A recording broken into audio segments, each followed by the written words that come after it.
Hi everyone, it's time to go to India. Or actually, Japan? Wait, which one is it? Well, this is kare udon, so definitely a Japanese dish, but also clearly of South Asian influence, right? Correct, although it wasn't the Indians who brought curry powder over to Japan, but the British through their navy. This is only one of many curry dishes in Japanese cuisine. There's also katsu kare pan, and so on. What made curry dishes super popular in home cooking were these instant curry cubes invented right after World War II. You can even find them in some UK supermarkets nowadays, but I'm going to show you two other methods to make Japanese curry in this video, one of which is just as easy as using a curry cube. So first of all, let's slice an onion and julienne a carrot. I will also slice the green tops of a spring onion. I will use them to garnish the dish. Now, the meat. This is 300 grams of beef sirloin that I froze and then took out of the freezer a couple of hours before this preparation.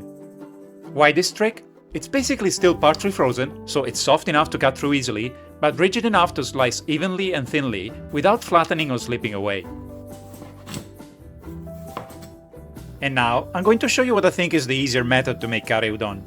In a pot, I will saute onion and carrot in vegetable oil, just a couple of minutes. Then I'll add the sliced meat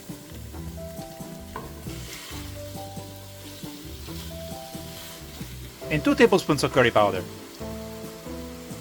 I'll give it a stir to make sure the meat is coated in the spice mix, and I'll keep frying until it browns.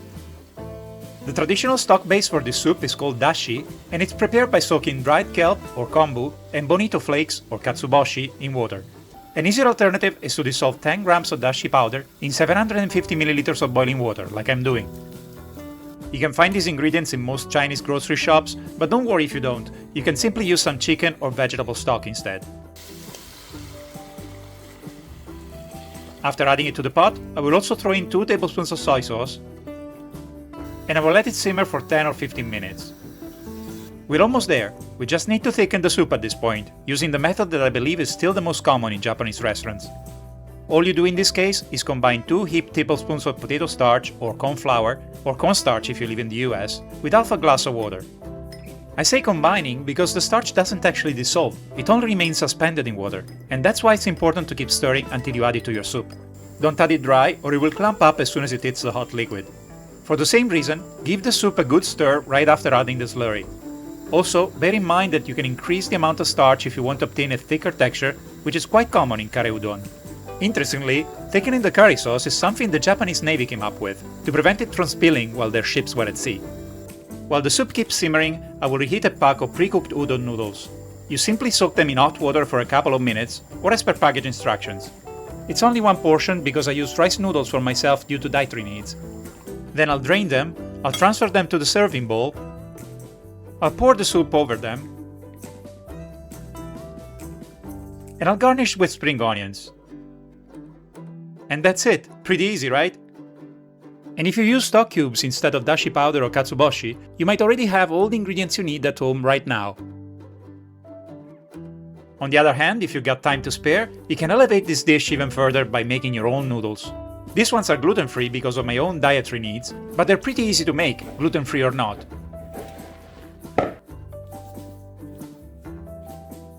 You can either cut the dough with a knife or use a pasta press like I'm doing here.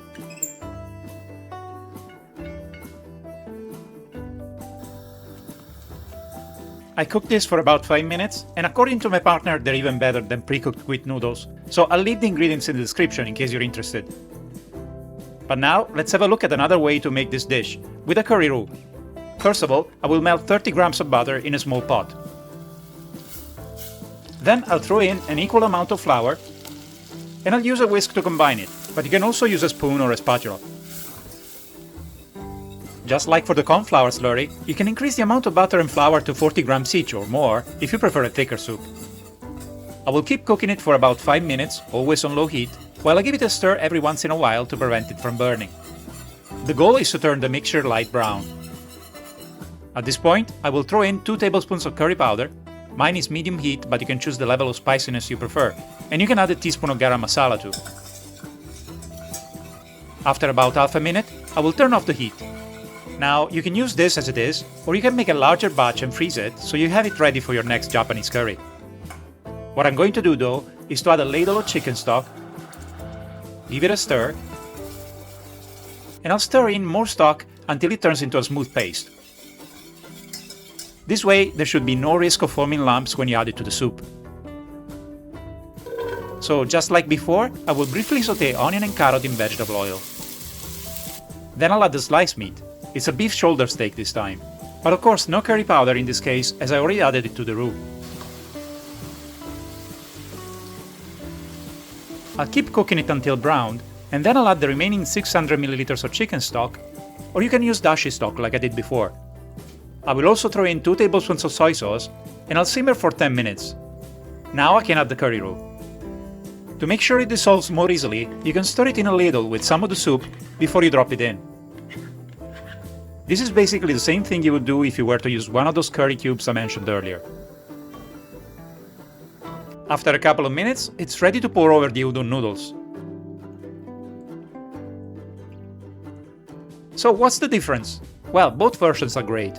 I would say that the roux version might look better because it has a deeper golden brown color, but in terms of texture, I think that the cornflower slurry is the winner because it's more velvety.